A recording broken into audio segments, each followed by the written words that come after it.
பிரசாத் குடும்பத்துல அனாமிகா ஒரு ஏழை குடும்பத்துல இருந்து வந்த பொண்ணு. அனாமிகானா சாரதாக்கும் பிரசாதுக்கும் ரொம்ப பிடிக்கும். ஆனா துரதிருஷ்டவசமா பிரசாதுக்கு வயசானதுனால, ரமேஷுக்கு சரியான வேலை கிடைக்காததுனால அந்த குடும்பம் பயங்கரமான வறுமைக்குள்ள தள்ளப்பட்டுடுச்சு. ஒரு வேலை கடத்துறதே ரொம்ப கஷ்டமா இருந்தது. ஒரு நாள் வீட்ல இருந்த ஹால்ல பிரசாதும் சாரதாவும் உட்கார்ந்துட்டு இருந்தாங்க. ரமேஷ் தலையில கைய வச்சுட்டு உட்கார்ந்துருந்தான். என்னங்க, வீட்ல அரிசி தீந்துருச்சு, பருப்பு எதுவும் இல்ல. எனக்கு நாளையில இருந்து என்ன பண்ண போறோம்னு நினைச்சாலே பயமா இருக்கு. எனக்கும் ஒன்னும் புரிய மாட்டேங்குது சாரதா. இந்த வயசுல யாரும் எனக்கு வேலை தர மாட்டாங்க. கடங்காரங்க தொல்லை நாளுக்கு நாள் பெருகிட்டே வருது. இந்த கஷ்டத்துல இருந்து எப்படி வெளிப்பட போறோமோ அந்த கடவுளுக்கு தான் வெளிச்சம். என்ன மன்னிச்சிருங்கப்பா. நான் எவ்வளோ முயற்சி பண்ணாலும் சரியான வேலை கிடைக்க மாட்டேங்குது. என் படிப்புக்கு தகுந்த வேலை இல்லாம மற்ற வேலையை செய்ய முடியல. என்னால நம்ம குடும்பம் இவ்ளோ கஷ்டப்படுது. அப்படி சொல்லாதப்பா. உன் முயற்சியை நீ பண்ணிக்கிட்டே தானே இருக்க. காலம் சேர்ந்து வரும்போது யாரால என்ன பண்ண முடியும்? இந்த வேலைய எப்படி கடத்த போறோம் அத நினைச்சாலே பயமா இருக்கு. அந்த நேரத்துல மாமனார் மாமியார் கணவன் படுற கஷ்டத்தை கிச்சன்ல இருந்து கேட்டுட்டு இருந்த அனாமிகா மனசுல தன்னோட குடும்பத்துக்காவது ஏதாவது ஒண்ணு பண்ணணும் அப்படின்னு தோணிக்கிட்டே இருந்துச்சு. சரியா அதே நேரத்துல வானம் இருட்டிக்கிட்டு கொஞ்சம் கொஞ்சமா மழை பெய்ய ஆரம்பிச்சுது. அப்போ அனாமிகா கிச்சன்ல இருந்து ஹாலுக்கு வந்தா. அத்தை, மாமா, தயவு செஞ்சு நீங்க கவலைப்படாதீங்க. இந்த கஷ்டம்லாம் நிரந்தரம் இல்ல. நம்ம தைரியமா இருந்தோம்னா ஏதாவது ஒரு வழி நமக்கு கண்டிப்பா கிடைக்கும். வழி எங்கடிமா இருக்கு? மழை காலந்தோ ஆரம்பிச்சிருச்சு. இந்த மழையில வேலையும் கிடைக்காது. இந்த இருள்ல இருந்து எப்படிதான் வெளிவர போறோமோ. அத்தை, எனக்கு ஒரு யோசனை வந்திருக்கு. நீங்க ஒத்துக்கிட்டீங்கன்னா நான் ஒரு சின்ன வியாபாரம் பண்ணலான்னு இருக்கேன். வியாபாரமா? பொம்பளை புள்ள, அதுலயும் இந்த மழையில என்ன வியாபாரமா நீ பண்ண போற? முதலீட்டுக்கு கூட ஒரு பைசா இல்லையே. முதலீட்டை பத்தி நீங்க பெருசா கவலைப்பட வேண்டாம் அத்தை.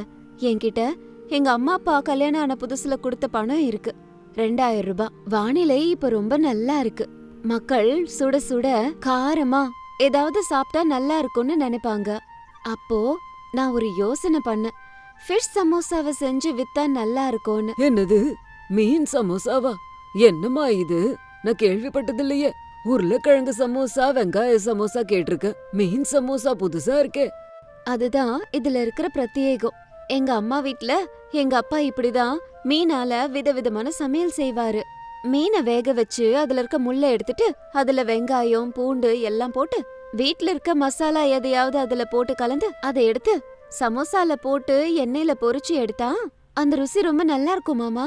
இந்த குளிருக்கு சுட சுட காரமான சமோசா சாப்பிட்டா எல்லாருக்கும் அது ரொம்ப பிடிச்சிரும். யோசனை ரொம்ப நல்லா தான் இருக்கு. ஆனா அந்த மழையில நம்ம வீட்டு முன்னாடி எப்படி அடுப்ப பத்த வைப்ப?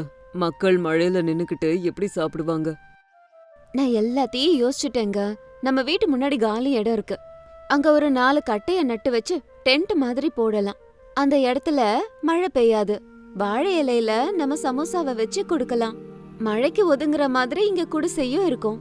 அதுக்குள்ள நம்ம சுட சுட ஃபிஷ் சமோசாவையும் கொடுத்தோம்னா அற்புதமா சாப்பிடுவாங்க. வாசனையும் ரொம்ப கமகமான்னு இருக்குமே. அதனால யாராலையும் கண்ட்ரோல் பண்ண முடியாது, வாங்குவாங்க. அம்மா அனாமிகா, உன் யோசனை என்னமோ நல்லாதான் இருக்கு. ஆனா நீ ஏற்கனவே ரொம்ப மென்மையான பொண்ணு. மழையில நனைஞ்சு கஷ்டப்பட்டேனா? அத்த, நம்ம பசி முன்னாடி இந்த குளிரெல்லாம் ஒரு விஷயமே கிடையாது. தயவு செஞ்சு எனக்கு அனுமதி கொடுங்க. ஒரு 2 நாள் முயற்சி பண்ணி பாக்குறேன். நஷ்டம் வந்தா நிறுத்திடுவோம், லாபம் வந்தா கண்டினியூ பண்ணுவோம். தயவு செஞ்சு ஒத்துக்கோங்க அத்த. சரிம்மா, நீ இவ்ளோ நம்பிக்கையா இருந்தா அதை ஏன் நான் வந்து தடுக்க போறேன்? கடவுள் தயவால உன் வியாபாரம் நல்லபடியா நடக்கணும்னு வேண்டிக்கிறேன் அப்படின்னு மாமியார் அங்கீகாரம் கொடுத்ததால அனாமிகா சந்தோஷமா வியாபாரம் பண்ண ரெடியானா. உடனே வெளியில போய் ரமேஷோட உதவியால வீட்டு முன்னாடி ஒரு சின்ன குடிசை மாதிரி போட்டான். கூரையையும் வாழை இலையால அலங்காரம் பண்ணான். மழை தண்ணி அதனால உள்ளுக்குள்ள வரவே இல்லை. உள்ள அடுப்பு கடாயி எல்லாம் ரெடியா இருந்தது. ஆனா உண்மையான பிரச்சனை இப்பதான் ஆரம்பிச்சது. மீனை எப்படி வாங்கறது? அப்போ அனாமிகா அங்கேயே நின்னு யோசிச்சுக்கிட்டு இருந்தா. மழை இன்னும் பேஞ்சிட்டே இருந்தது. எல்லாத்தையும் ரெடி பண்ணிட்டேன். ஆனா இந்த மழையில மார்க்கெட்டுக்கு போய் மீன் வாங்குறது கஷ்டம். என்கிட்ட அவ்வளோ பணமும் இல்லையே. இதுல போய் மீனை வாங்கி எப்படி ஆரம்பிக்கிறது அப்படின்னு அனாமிகா யோசிச்சுட்டு இருந்த நேரத்துல அந்த வழியில ஒரு மீன்காரர் வந்தாரு. கூட ஃபுல்லா மீனை வச்சுக்கிட்டு மீனுன்னு கத்திக்கிட்டே வந்தாரு. மீன் வாங்கலையாம்மா? மீனு, ஆத்து மீனுமா, ஆத்து மீனு, ஃப்ரெஷ்ஷா புடிச்ச நல்ல மீனு, மீனுமா மீனு. அண்ணா, மீன் அண்ணா கொஞ்சம் இங்க வா. என்னம்மா, மீன் வேணுமா? மழையில யாரும் வெளியே வர்றதில்ல, அதான் மீனை பிடிச்சிட்டு நானே வந்துட்டேன். எவ்வளோக்கு வேணுமா, என்ன வேணும்? அண்ணா என்கிட்ட அவ்வளவா பணம் இல்ல. நான் புதுசா இங்க சமோசா வியாபாரத்தை இன்னைக்கு தான் ஆரம்பிக்கிறேன். அதுவும் மீனை வச்சு. முள்ளு கொஞ்சம் கம்மியா இருக்க 1 கிலோ மீன் தர முடியுமா? கொஞ்சம் விலைய குறைச்சு கூட அண்ணா. தினம் உங்ககிட்டயே வாங்குறேன். தினம் வாங்கிக்கிறேங்கிறதுனால சரிம்மா. என்கிட்ட நல்ல சூற மீன் இருக்குமா, சதை நிறைய இருக்கும், முள்ளு கம்மியா இருக்கும். வெளியில 150 ரூபா கொடுக்குறேன், உனக்கு 50 ரூபா கொடுக்குறேன். ரொம்ப சந்தோஷம் அண்ணா. நாளையில இருந்து இந்த பக்கம் போகும்போது எனக்கு தினம் மீன் கொடுத்துருங்க. தினமும் உங்ககிட்டயே வாங்கிடுறேன். அப்படின்னு மீனை வாங்கின அனாமிகா உடனடியா அதை சுத்தம் பண்ணி வேக வைக்க ஆரம்பிச்சா. மசாலாவெல்லாம் இடிச்சு அற்புதமான ஒரு கலவைய ரெடி பண்ணினா. மாவை கலந்து சமோசா போட ஆரம்பிச்சா. மழை நல்லா பெய்ய ஆரம்பிச்சது. குளிரும் அதிகமாச்சு. அனாமிகாவோட குடிசையில அடுப்ப பத்த வச்சு சமோசாவை சுட சுட போட ஆரம்பிச்சா. அப்போ எண்ணெயில சமோசா வேகிற வாசனை கொஞ்சம் கொஞ்சமா காத்தோட கலந்து அக்கம் பக்கத்துல எல்லாம் வீசுச்சு. அந்த மழையில அந்த பக்கமா போக வர இருந்தவங்க எங்க இருந்து இந்த அற்புதமான வாசனை வருது அப்படின்னு அனாமிகா போடுற ஃபிஷ் சமோசா கிட்ட தானா வந்தாங்க. வர்றவங்களுக்கு வாசனைக்கு பசி தானா எடுக்க ஆரம்பிச்சிருச்சு. அடடே, மழையில என்ன வாசனை, ரொம்ப நல்லா இருக்கே. புதுசா எண்ணெயில போட்டு பொரிச்சு எடுக்கிறாங்க.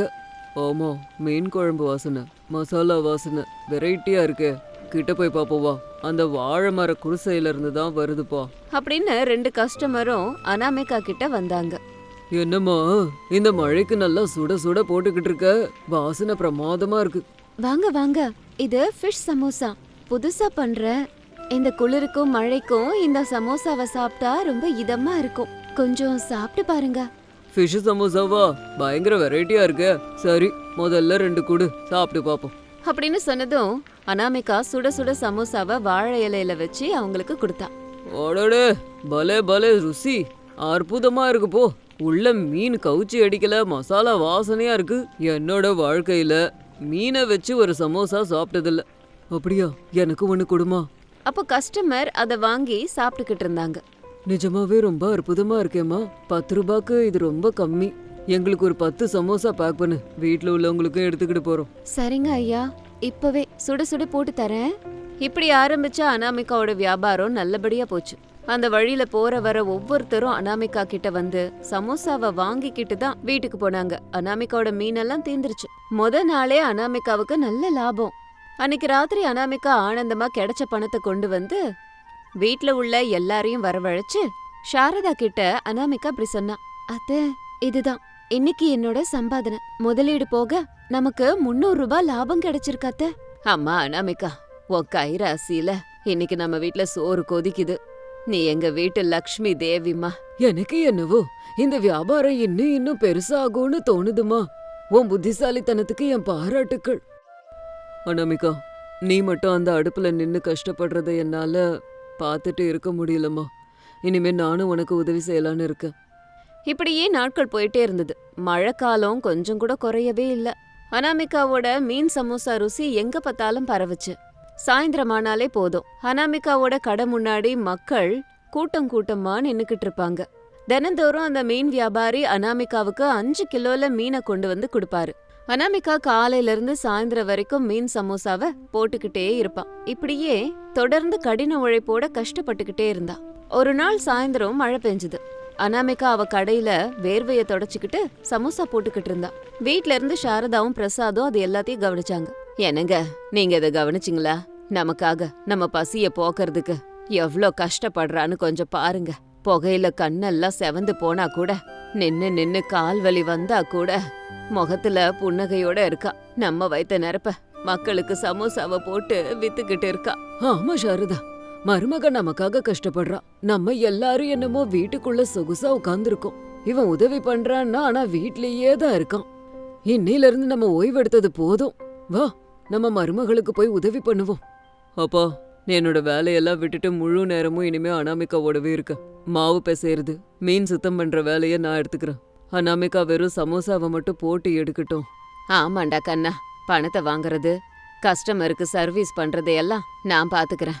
உங்க அப்பா அந்த குடிசைய இன்னும் கொஞ்சம் பெருசாக்குற வேலைய பாக்கட்டும். அந்த நேரத்துல குடும்பமா சேர்ந்து எடுத்த முடிவு என்னன்னு அனாமிகாக்கு தெரியாது. அவ வேலையில மூழ்கி போயிருக்கும்போது 3 பேரும் கொடைய பிடிச்சுக்கிட்டு அனாமிகா கடைக்கிட்ட வந்தாங்க. அத்த, நீங்க என்ன இங்க வந்திருக்கீங்க? மழை வருது. எதுக்கு இங்க வந்தீங்க? ரமேஷ், எதுக்கு இங்க வந்தீங்க? முதல்ல எல்லாரும் வீட்டுக்கு போங்க. நாங்க உள்ள சொகுசா உட்கார வரலம்மா, உனக்கு உதவி செய்யறதுக்காக வரோம். இப்பையில இருந்து இந்த வியாபாரம் உன் ஒருத்தியோடது இல்ல, நம்ம எல்லாரோடதும் தான். எல்லாருமே சேர்ந்து கஷ்டப்படுவோம். ஆமாமா, எங்க கஷ்டத்தை தீக்க நீ இவ்ளோ கஷ்டப்படும் போது அதுல பங்கு எடுத்துக்கிறதுல என்ன தப்பு? நீ கொஞ்சம் நகர்ந்து நில்லுமா. சமோசாவை பொரிச்சு எடுக்கிற வேலை என்னது? உன் அத்தையும் பண்ணுவா. உனக்கு தேவையானதெல்லாம் நான் எடுத்து கொடுத்துக்கிட்டு இருக்கேன் அனாமிகா. குடுக்குற சமோசாவை நீ எடுத்து போடு, அது போதும். அத்த, மாமா, நீங்க பேசுறத கேட்கும்போது அழுக வருது. எனக்கு எந்த கஷ்டமும் இல்ல. ஆனா நீங்க துணையா இருந்தா எனக்கு அது இன்னும் கொஞ்சம் பலமா இருக்கும். அன்னையிலிருந்து அந்த வாழை இலை குடிசை ஒரு சின்ன ஹோட்டலாவே மாறி போச்சு. ரமேஷ் மீனை எடுத்து சுத்தம் பண்ணிக்கிட்டு இருப்பான். அனாமிகா மசாலாவெல்லாம் கரெக்டா போட்டு கலந்துக்கிட்டு இருந்தா. சாரதாவும் பிரசாதும் கஸ்டமர்ஸ்க்கு சமோசாவை சர்வீஸ் பண்ணி கொடுத்துட்டு இருந்தாங்க. குடும்பம் மொத்தமும் ஒன்னா சேர்ந்து வேலை செய்யறத பார்த்து அனாமிகா ரொம்ப சந்தோஷப்பட்டா. வியாபாரமும் ரொம்ப ஜோரா நடந்துகிட்டு இருந்தது. கஸ்டமர் எண்ணிக்கையும் அதிகமாச்சு. என்னங்க பிரசாத் ஐயா, உங்க மருமக கைமணம் தான். தினம் 2 சமோசா சாப்பிடலன்னா எனக்கு தூக்கமே வரமாட்டேங்குது. எல்லாம் என் மருமகளோட ராசிப்பா. மருமக ரூபத்துல மகாலட்சுமி எங்களுக்கு வந்திருக்கா. இந்தாங்கப்பா சமோசா, நல்லா வாங்கி சாப்பிடுங்க. ஆறுது பாருங்க, சூடா சாப்பிட்டா நல்லா இருக்கும். சரிங்கம்மா, கொடுங்க. அப்படின்னு நினைச்சிட்டு இருக்கும்போதே நாட்கள் வேகமா போச்சு. மழைக்காலம் முடிஞ்சாலும் அனாமிகாவோட சமோசாக்கு இன்னமும் டிமாண்ட் அதிகமா இருந்தது. அவங்க அந்த சின்ன குடிசையை எடுத்துட்டு அங்க ஒரு சின்ன ஹோட்டலையே ஓபன் பண்ணினாங்க. அவங்களோட குடும்ப நிலைமை இப்போ தலைகீழா மாறி போயிடுச்சு. எந்த ஒரு கஷ்டமும் இல்ல. பிரசாத் சாரதாக்கு எந்த குறையும் இல்லாம வாழ்ந்தாங்க. ஒரு நாள் ராத்திரி வியாபாரம் முடிச்சிட்டு வீட்டுக்கு வந்து குடும்பமா உட்கார்ந்து சாப்பிட்டுக்கிட்டு இருந்தாங்க. அம்மா அனாமிகா, இன்னைக்கு மார்க்கெட்ல நம்ம கடன் வாங்கின எல்லாத்தையும் பைசல் பண்ணிட்டோம். இனி நம்ம யாருக்கும் 1 ரூபாய் கூட பணம் தர வேண்டியது இல்ல. இது எல்லாம் ஒன்னாலதாமா சாத்தியமாச்சு. ஆமா அனாமிகா, எனக்கு வெளியில வேலை போனாலும் நம்மளோட சொந்த வியாபாரத்துல நானே முதலாளியா உட்கார்ந்துருக்கேன். நீ என் கண்ணை திறந்துட்ட அனாமிகா. வறுமையா இருக்கும்போது வீட்ல அடி எடுத்து வச்ச நீயே எங்களை இப்போ ஒரு பணக்காரங்கள் ஆக்கிட்ட. நாங்க ஏதாவது தப்பு பண்ணியிருந்தா எங்களை மன்னிச்சிருமா. ஆரம்பத்துல உன்னை குறைச்சு மதிப்பிட்டுட்டேன். ஆனா நீ அது தப்புன்னு நிரூபிச்சுட்ட. அந்த சின்ன குடிசைய நீ இன்னைக்கு ஒரு ஹோட்டலா மாத்தி ஒரு கோடீஸ்வரியா ஆயிருக்க. எங்களையும் நல்லா பாத்துக்கிற. அத்த, நீங்க எதுக்கு மன்னிப்பு கேக்குறீங்க? பிறந்த வீட்ல எனக்கு கிடைக்காத அன்பு உங்ககிட்ட எனக்கு எங்க கிடைச்சிருக்கு? என் யோசனைய நீங்க மதிச்சிங்க. என் கஷ்டத்துல பங்கெடுத்தீங்க. இந்த வெற்றி என்னோடதில்ல, நம்ம குடும்பத்தோடது. ஒன்னா இருந்தா எவ்ளோ வறுமையா இருந்தாலும் அதுல இருந்து வெளிவந்துடலாம். அது நம்ம குடும்பம் மூலமா எனக்கு புரிஞ்சிருச்சு அத்த. அன்னைக்கு ராத்திரி எல்லாரும் கலகலன்னு சந்தோஷமா பேசிக்கிட்டு இருந்தாங்க. ஒரு ஏழை மருமக தன்னோட சின்ன ஆலோசனையினால அவ்ளோ மழைய கூட பொருட்படுத்தாம கடின உழைப்ப மட்டுமே நம்பி ஆரம்பிச்ச வியாபாரம் இன்னைக்கு அவளுக்கு மிகப்பெரிய அளவுல கை கொடுத்திருக்கு. அது குடும்பத்தையே மொத்தமா ஒன்னு சேர்த்திருக்கு. அவங்களோட ஒற்றுமைய பலமாக்கியிருக்கு. இது எல்லாம் அனாமிகாவால தான். அந்த ஊர்ல அனாமிகாவோட மீன் சமோசா மிகப்பெரிய பிராண்ட் ஆகி ஃபேமஸ் ஆச்சு. இது இன்னைக்கு ஸ்டோரி. இதே மாதிரி இன்னொரு ஸ்டோரியோட உங்களை மறுபடியும் மீட் பண்றேன். அது வரைக்கும் பாய் பாய். பிரசாத் குடும்பத்துல அனாமிகா ரொம்ப தெளிவான பொண்ணு. எல்லா வேலையும் நல்லபடியா பண்ணுவா. ஆனா அவளுக்குள்ள ஒரு சின்ன குறை இருக்கு. அது என்னன்னா, அவ ஒரு மிகப்பெரிய கஞ்சம். எல்லாத்தையும் 100 தடவை எண்ணி பார்த்து ஒவ்வொரு பைசாவா பார்த்து பார்த்து செலவு பண்ணுவா. வீட்ல கரண்ட் பில்லு, மளிகை பொருள், சமையல்ல ஊத்துற எண்ணெயிலெல்லாம் கூட கணக்கு பார்க்க ஆரம்பிச்சுட்டா. ஒரு நாள் காலையில இருந்து பயங்கரமான மழை பெஞ்சுது. சில்லுன்னு காத்து, ரம்மியமா இருந்துச்சு அந்த சூழல். பிரசாத் சாரதா 2 பேரும் வராண்டால உட்காந்துக்கிட்டு அதை அனுபவிச்சுட்டு இருந்தாங்க.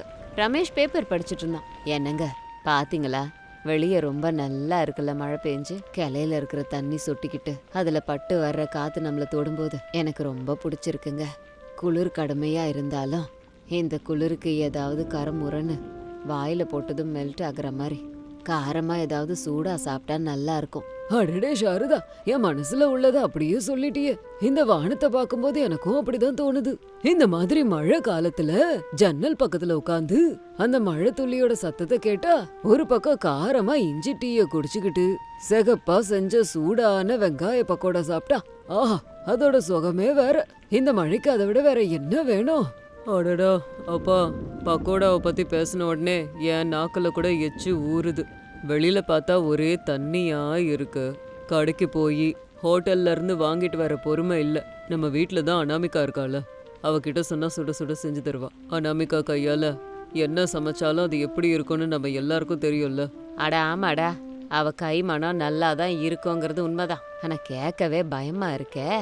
உன் பொண்டாட்டி எண்ணெய செலவு பண்ணாம தண்ணியில பொரிக்கிற ஏதாவது இருந்தா சொல்லுன்னு கேப்பா. நெஞ்சே அடிச்சுக்கும் எனக்கு. இதுக்கு முன்னாடி ஒரு ஞாயிற்றுக்கிழமை பூரி செஞ்சு கொடுமான்னு கேட்டேன். எண்ணெய் விலையெல்லாம் கூடி போச்சு அத்தை, டீப் ஃப்ரை பண்ணணும்னா ஆயில் செலவாகும் அப்படின்னு சுக்கா பூரின்னு ஒன்று கண்டுபிடிச்சு கொடுத்தாடா. சாரதா, எப்பவும் அவளை இப்படிதான் சொல்லிட்டு இருக்க. அனாமிகா நம்ம குடும்பத்தோட நலனுக்காக தானே இது எல்லாத்தையும் பண்ணிக்கிட்டு இருக்கா. இவ்ளோ அழகான மழையில மாமனார் மாமியார் கேட்டா இல்லன்னா சொல்ல போறா. இரு வர. அம்மா அனாமிகா, அம்மா அனாமிகா, கொஞ்சம் இங்க வா அம்மா. பிரசாத் இப்படி பொறுமையா கூப்பிட்டதும் கிச்சன்ல வேலை செஞ்சுக்கிட்டு இருந்த அனாமிகா கைய புடவையில தொடச்சுக்கிட்டு வெளியில வந்தா. பட்ஜெட்ல கணக்கை ஏதாவது மாத்தணுமோ என்னமோன்னு மனசுல நினைச்சுக்கிட்டே வந்தா. என்னாச்சு மாமா, கூப்பிட்டீங்களா? சொல்லுங்க. ஏதாவது என்கிட்ட வேலை இருக்கா? வெளியில மழை பெய்யுதுல்ல, அதான் நான் மத்தியானம் சாப்பாடுக்கு தக்காளி ரசம் செய்யலான்னு கரைச்சுக்கிட்டு இருக்கேன். ரசம்னா காய்கறியை விட ரொம்ப சீக்கிரமா கொதிச்சிடும்.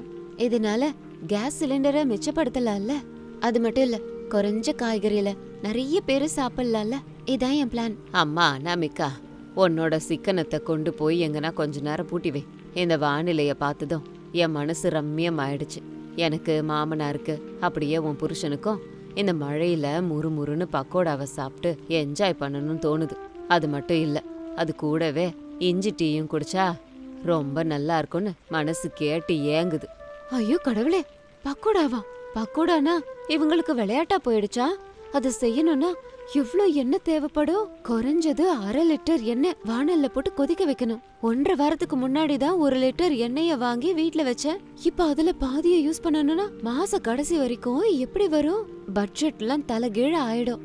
இதுக்கு துணையா மார்க்கெட்ல வெங்காயத்தோட விலை உச்சத்தை தொட்டுக்கிட்டு இருக்கு. இவங்களுக்கு இந்த நேரத்துல தான் பக்கோடா சாப்பிடணும், அதை சாப்பிடணும்னு தோணும். நான் தான் ஏதாவது பண்ணி இதுல இருந்து தப்பிச்சு ஆகணும். என்ன அனாமிகா, இப்படி திரு திருன்னு முழிச்சுக்கிட்டு நின்றுக்கிட்டே இருக்க? வீட்டில் எண்ணெயோ கடலை மாவோ வெங்காயமோ இல்லையா? ஏதாவது இல்லைன்னு சொன்னேன்னா நான் போய் வாங்கிட்டு வந்து தருவேன்ல. மாவெல்லாம் இருக்குங்க, ஆனா வானம் எவ்வளவு சில்லு சில்லுன்னு இருக்குல்ல. இந்த மாதிரி நேரத்துல ஆக்சிஜன் ரொம்ப கம்மியா இருக்குங்க. இப்ப போயிட்டு நீங்க பக்கோடா மாதிரி கேஸ் ஐட்டம் சாப்பிட்டா குளிருக்கு என்ன வயத்துல கட்டிக்கும், கேஸ் அப்படியே நெஞ்ச அமுக்கும். பத்தாததுக்கு அது கொலஸ்ட்ரால். மாமாக்கு கேஸ் ட்ரபிள் இருக்கு. இதெல்லாம் எதுக்குங்க? நான் ஒண்ணு பண்ணட்டா? பச்சை மிளகா வெங்காயத்தை போட்டு நல்லா சூடா உப்புமா செய்யறேன். எல்லாரும் சாப்பிடுங்க, வயிற்றுக்கும் ரொம்ப நல்லா இருக்கும். ஏண்டி, மழை காலத்துல சூடா உப்புமா சாப்பிடணும்னு யார் எழுதி வச்சா? அது மட்டும் இல்லாம கொலஸ்ட்ராலை பத்தி இப்ப ரொம்ப முக்கியமா பேசணுமா? என் ஆரோக்கியம் என் இஷ்டம். இன்னைக்கு எனக்கு பக்கோடா வேணும், அவ்வளவுதான். அம்மா அனாமிகா, அத்தையை ஏமா கோவப்படுத்துற? அவ என்ன கேக்குறாளோ அதை செஞ்சு கூட. எப்பயோ ஒரு வாட்டி தானே கேக்குறா. ஆமா அனாமிகா, ப்ளீஸ், எனக்கு கூட சாப்பிடணும் போல இருக்கு. சரிங்க, உங்க இஷ்டம். நீங்க இப்படி கேட்டா நான் என்ன பண்றது? வயிறு கீறு கெட்டு போச்சுன்னா ஹாஸ்பிட்டலுக்கு போய் எவ்வளவு அழுவீங்களோங்கிற கவலை தான். சரி, 10 நிமிஷத்துல பக்கோடாவை செஞ்சு கொண்டு வரேன். எண்ணெயில டீப் ஃப்ரை பண்ணா எண்ணெயெல்லாம் இழுத்துக்கும். அவ்வளோ எண்ணெயை நான் பயன்படுத்த மாட்டேன். அத்தை கேட்டது பக்கோடா, அதுக்கு நான் ஏதாவது புது வழிய கண்டுபிடிக்கிறேன். ஆரோக்கியத்துக்கு ஆரோக்கியம், என் எண்ணெய் பாக்கெட்டுக்கு விடுதலை அப்படின்னு சொல்லி அனாமிகா இஷ்டமே இல்லாம கிச்சனுக்கு வந்தா. எப்படியாவது எண்ணெய தக்க வச்சுக்கணும்னு மனசுக்குள்ளார கணக்கு போட்டுக்கிட்டே போனா. இப்படி மனசுல நினைச்சுக்கிட்டே அனாமிகா ஒரு பாத்திரத்துல கடலை மாவு, வெங்காயம், பச்சை மிளகா, உப்பு, காரம் எல்லாம் போட்டு கலந்துகிட்டு இருந்தா. ஆனா பக்கோடாக்காக கடாயில எண்ணெய் ஊத்தாம தோசை கல்லுல எண்ணெய சொட்டிக்கிட்டு இருந்தா. கலந்து வச்சிருந்த பக்கோடா மாவுல கொஞ்சம் கொஞ்சத்தை எடுத்து ஊத்தாப்ப மாதிரி அங்கங்க ஊத்திக்கிட்டு இருந்தா தவாவுல. அங்கேயும் இங்கேயும் திருப்பி சுட்டு அழகா ஒரு பிளேட்ல வச்சு பக்கத்துல டீயும் கொண்டு வந்து கொடுத்தா. இந்தாங்க அத்தை, மாமா எடுத்துக்கோங்க. என்னங்க, இங்க வாங்க. என்ன கேட்டீங்க? பக்கோடா கேட்டுட்டு சும்மா உட்கார்ந்துட்டு இருக்கீங்களே, எடுத்து சாப்பிடுங்க. அடடே, நல்ல வாசனை அடிக்குதுமா அப்படின்னு சாரதா வேக வேகமா பிளேட்ல இருந்து ஒன்னு எடுத்து சாப்பிட்டாங்க. ஆனா அத பார்க்க பக்கோடா மாதிரி இல்லாம சின்ன சைஸ் பணியார மாதிரி கடினமா இருந்தது. சாரதா அத வாயில போட்டு கடிக்கிறதுக்கு முயற்சி பண்ணாங்க. ஆனா அத கடிக்கவே முடியல. வாயில அகப்படாம ரப்பர் மாதிரி இங்கேயும் அங்கேயும் போயிட்டு இருந்தது. பிரசாத் ரமேஷ் கூட ஆளுக்கு ஒரு பக்கோடாவை எடுத்து வாயில வச்சு கடிக்க முயற்சி பண்ணிட்டு இருந்தாங்க. ஏண்டி அனாமிகா, என்னடி இது? பக்கோடா கேட்டா சைக்கிள் டயர் எதையாவது கட் பண்ணி எண்ணெயில போட்டு பொரிச்சு தந்துட்டியா? கடிக்கவும் முடியல, முறுக்கவும் முடியல, கடிச்சு கடிச்சு தாடையெல்லாம் வலிக்குது. ஆமாமா அனாமிகா, இது என்ன பக்கோடாமா? என் செட்டு பல்லு கையோட கழட்டிக்கும் போல இருக்கே. அதுக்கு மேல கடிச்சா தாடையில இருக்க எலும்பு நொறுங்கிரும் போல இருக்கே. என்ன நமிக்கா அது? இத பக்கோடான்னு யாராவது சொல்லுவாங்களா? இல்ல உன்னை காப்பாத்திக்கிறதுக்காக நீ தயார் பண்ண புல்லட்டா? இந்த பக்கோடாவை செவுத்துல அடிச்சோன்னா அங்க அரை மூட்டை சிமெண்ட் பூசணும். முறுமுறுனே இல்ல, கட்டியா இருக்கு. எண்ணெயில பொரிச்சியா இல்லையா? நான் நல்லா யோசிச்சு தோசை கல்லுல கொஞ்சம் எண்ணெய விட்டு அதுல இந்த பக்கோடாவை போட்டேன். இது 0 ஆயில் தவா பக்கோடான்னு சொல்லுவாங்க. சாப்பிடுங்க, உடம்புக்கு நல்லது. என்னது தவா பக்கோடாவா? தலை எழுத்து. எனக்கு இந்த பக்கோடாவும் வேணாம், ஒன்றும் வேணாம். ஓ கஞ்சத்தனத்தால எங்க உயிர் கூடலாம் நீ விளையாடிக்கிட்டு இருக்கிய? நீ செய்யறது உனக்கே நல்லா இருக்கா? கொலஸ்ட்ரால் வந்துரும்னு சுத்தமா எண்ணெய் யூஸ் பண்ணாம ரப்பர் மாதிரி ஒரு பக்கோடா செஞ்சிருக்க. என் தாடை உடஞ்சதுன்னா டாக்டர் கிட்ட கூட்டிக்கிட்டு போவியா? அந்த டாக்டர் கொடுக்குற ஃபீஸை விட நீ வாங்குற எண்ணெய்க்கு கம்மியா தான் செலவு பண்ணுவோம். சாரதா சாந்தியட பாவம், அவ நம்மள பத்தி தானமா யோசிக்கிறா. என்னங்க வாயை மூடிக்கங்க. அவ யோசிக்கிறது நம்ம ஆரோக்கியத்தை பத்தி கிடையாது. பணத்தை எப்படி சேர்த்து வைக்கலாம், எப்படி கஞ்சத்தனம் பண்ணி குறைக்கலாம் அப்படின்னு தான். வாய்க்கு ருசியா சாப்பிடலான்னு பார்த்தா இந்த ரப்பரை கொண்டு வந்து கொடுத்துருக்குறா. அம்மா சொல்றது நிஜம்தான் அனாமிகா. சிக்கனமா இருக்கிறது நல்லதுதான், ஆனா இப்படி கஞ்சமா இருக்கிறது நல்லது இல்ல. அப்பப்போ இந்த மாதிரி சின்ன சின்ன ஆசைகளை தீர்த்துக்கிட்டா தானே வீட்டுல உள்ளவங்களுக்கு சந்தோஷம். இப்படி நீ எண்ணெய பாதுகாத்து என்ன பண்ண போற? இதெல்லாம் எனக்கு பிடிக்கவே இல்லை. ஆன்லைன்ல எனக்கு பிடிச்ச பக்கோடாவை நானே ஆர்டர் பண்ணி நானே சாப்பிட்டுக்கிற ஆளை விடுங்க. ஒரு 300 ரூபாய் ஆகும், அவ்வளோதானே. ரமேஷ் அந்த வார்த்தையை சொன்னதும் 300 ரூபாவா அப்படின்னு அனாமிகா தலையில இடி விழுந்த மாதிரி ஆச்சு. வெளி சாப்பாடுக்கு 300 ரூபாவா செலவு பண்ணுவாங்கன்னு அவளுக்கு நெஞ்சே வெடிச்சிரும் போல இருந்தது. பயப்படாதம்மா, இது என் ஸ்பெஷல் பக்கோடா ஃபண்டு. இந்த 100 ரூபாய்க்கு நம்ம கிச்சன்ல இருக்கிற எண்ணெய் பாக்கெட்டை தைரியமா யூஸ் பண்ணு. என் மனைவி கோரிக்கை, என் கோரிக்கை எல்லாம் நீதான் தீக்கணும். வெளி சாப்பாடு நமக்கு வேண்டாமா? ஆமா அனாமிகா, வெளியில இருக்க எண்ணெயை விட வீட்டுல இருக்க எண்ணெய் பாதுகாப்பு இல்லையா? பணம் தான் உங்க மாமனார் தராரே. எண்ணெய் பாட்டில கட்டி பிடிச்சிட்டு அழாம போய் நல்லா டீப் ஃப்ரை பண்ணி கொண்டு வா. மாமா, நீங்க ஏன் பணம் தரீங்க? பரவாயில்ல மாமா, நீங்க எல்லாரும் இவ்ளோ கெஞ்சுறீங்க, நான் முடியாதுன்னு சொல்ல போறேன். எனக்கு உங்க சந்தோஷம்தான் முக்கியம். என்ன செலவேனா அதுல என்ன இருக்கு? போனா போகட்டும். உங்க ஆரோக்கியம் ஆனந்தம் முன்னாடி என் கஞ்சித்தனம் பெருசு இல்ல. இப்பவே போய் நல்ல வாசனையா மசாலா போட்டு எண்ணெயில பக்கோடாவை நல்லா பொரிச்சு செவ செவன்னு முறுமுறுன்னு சூடா கொண்டு வரேன். இந்த பக்கோடாவை குப்பை தொட்டில கொட்டிடலாம். அனாமிகா பேசுறத கேட்டு சாரதா, பிரசாத், ரமேஷ் எல்லாரும் ஒருத்தர் பார்த்துக்கிட்டு சிரிச்சாங்க. பணத்தை பார்த்த உடனே அனாமிகா ஆரோக்கிய சூத்திரங்களை எல்லாம் மறந்து போயிட்டா.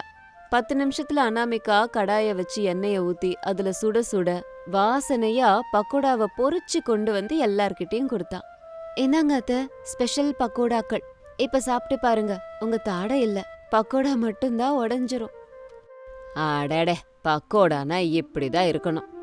இதுக்கு முன்னாடி கொண்டு வந்து கொடுத்தியே சைக்கிள் டயரை, உன் கையில நிஜமாவே அமிர்தம் இருக்குடிமா. எண்ணெய சிக்கனம் பண்றேன்னு ருசிய பாழாக்குறிய.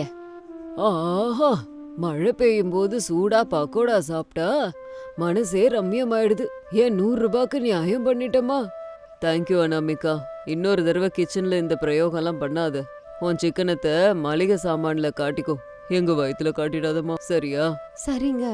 இனிமே மழை வர்ற ஒவ்வொரு நேரமும் உங்க எல்லாருக்கும் இதே மாதிரி சூடான பக்கோடாவை செஞ்சு தரேன். ஆனா என்ன செலவுக்கு மட்டும் மாமா இதே மாதிரி பணத்தை தந்துட்டு இருக்கணும். டீல் ஓகேவா? டீலுக்கு ஓகேமா. தேங்க்யூ மாமா. இப்படி எல்லாரும் சேர்ந்து அந்த சில்லுன்னு காத்துல சுட சுட பக்கோடாவை நல்ல காரமான இஞ்சி டீயை குடிச்சுக்கிட்டு சந்தோஷமா என்ஜாய் பண்ணாங்க. அனாமிகாக்கு கூட பணத்தை விட குடும்பம் சேர்ந்து சந்தோஷமா சிரிக்கிறது தான் முக்கியம் அப்படிங்கறத புரிஞ்சுக்கிட்டா. அந்த ரப்பர் பக்கோடா கதைய அந்த குடும்பத்துல உள்ளவங்க அப்பப்ப சொல்லி சிரிச்சுக்குவாங்க. அது நகைச்சுவை கொடுக்கற ஒரு ஞாபகமா மாறி போச்சு. இந்த விதமா அந்த கஞ்ச மருமகளோட வீட்ல அந்த மழைக்காலம் வசந்த காலமா போச்சு. இது இன்னைக்கு ஸ்டோரி. இதே மாதிரி இன்னொரு ஸ்டோரியோட உங்களை மறுபடியும் மீட் பண்றேன். அது வரைக்கும் பாய் பாய்.